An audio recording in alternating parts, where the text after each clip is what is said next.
Hi, this is the third video on CPR, and we have 4 points in this video. First one is that we'll deal with that head tilt and jaw lift technique. It's very simple. With one hand, when the patient is lying in supine position, with one hand, like with the palm of one hand, we put the palm on the forehead and try to push it backwards, and so that the head is tilted, and with the fingers of the other hand, we just put it under the jaw and then lift it up. That is head tilt and jaw lift position. And in this position, the tongue doesn't obstruct the airway, and care should be taken that the mouth is left a bit open. And next one is jaw thrust position and jaw thrust maneuver.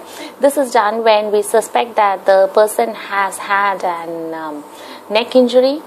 And to avoid the extension of the neck, what we do is with the fingers of both the hands, we try to support the lower jaw of the person, and then we try to lift it up, and the thumbs remaining on the cheeks of that person, and thumbs trying to open his mouth. That is that second one, jaw thrust maneuver.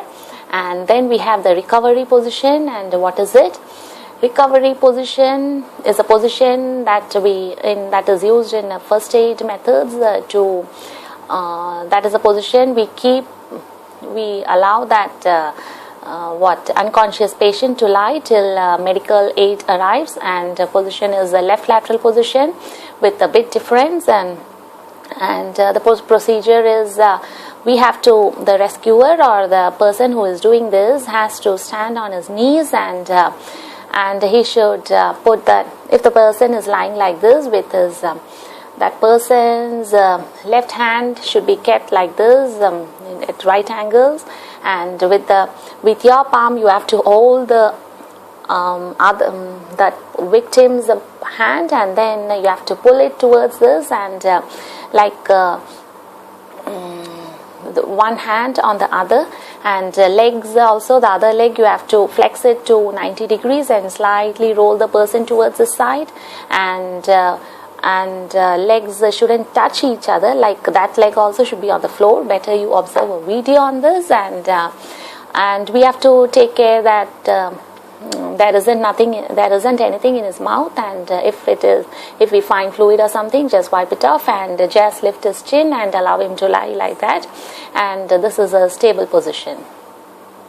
And next is we'll talk about which is better, ABC or CAB. What is your take on this? Previously it was ABC and now it is CAB. We'll see the pros and cons of both. ABC means airway, breathing, and circulation or compressions. CAB means compressions first, airway and breathing. So first we'll see this ABC. First, if we look for that airway part, that is if the person is